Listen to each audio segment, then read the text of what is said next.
Can I make beatitude as my attitude? Pope Francis says, the Beatitudes are a message for humanity.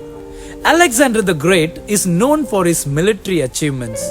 But there is something about Alexander the Great that was not much spoken about.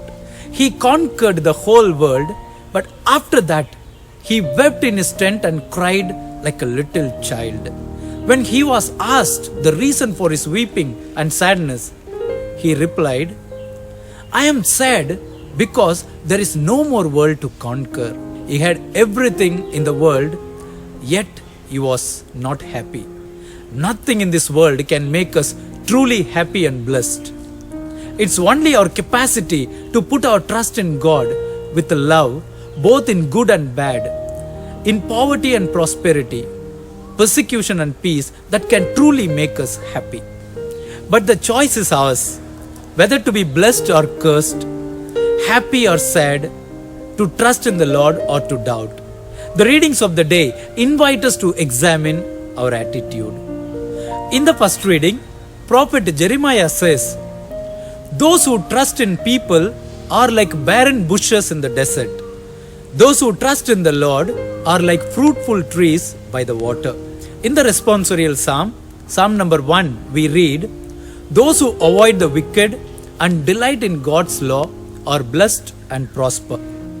In the second reading, St. Paul says, if Christ is not raised, our faith is useless and we remain in sin.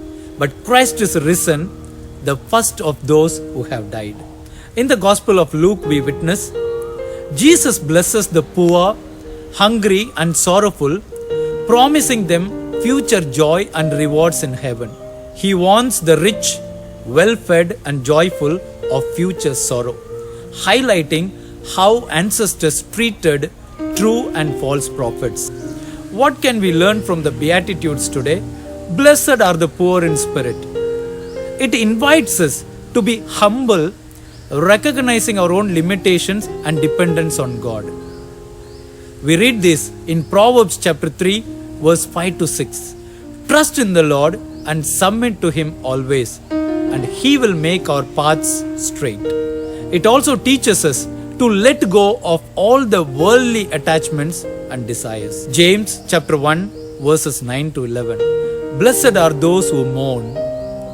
From this beatitude, we can learn empathy, showing compassion and understanding towards others' suffering. In Romans chapter 12, verse 15, we read, rejoice with those who rejoice, mourn with those who mourn. Blessed are the meek. Through this beatitude, we can learn to cultivate gentleness and humble spirit. In Ephesians chapter 4, verse 1 to 2, we read, be completely humble and gentle. Be patient, bearing with one another in love. Blessed are those who hunger and thirst. From this beatitude, we can strive for justice and righteousness in all aspects of life. In Amos chapter 5, verse 24, we read, but let justice roll on like a river and righteousness like a never-failing stream. Blessed are the merciful. It teaches us to show compassion, mercy and forgiveness towards others and let go of our grudges, as we read in Ephesians chapter 4, verse 32, be kind and compassionate to one another, forgiving each other just as in Christ God forgave you. Blessed are the pure in heart.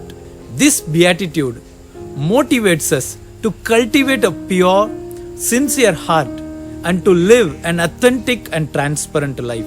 We read this in Psalm number 51, verse 10. Create in me a pure heart, O God, and renew a steadfast spirit within me. Blessed are the peacemakers. It motivates us to foster harmony and unity in our relationships and to promote peace, as we read in Colossians chapter 3, verse 14. And overall, these virtues put on love, which binds them all together in perfect unity. Blessed are the persecuted. Through this beatitude, we are called to endure persecution and hardship with faith and perseverance. In 2 Timothy chapter 3, verse 12, we read, in fact, everyone who wants to live a godly life in Christ Jesus will be persecuted. Pope Francis says, Beatitudes encourage us to be humble, merciful, and compassionate. There are 8 Beatitudes, and it would be nice to learn them by heart and repeat them in order to keep this law that Jesus gives us in our mind and hearts. Are we ready to make the Beatitude of Jesus as our attitude? Have a blessed Sunday. Live Jesus.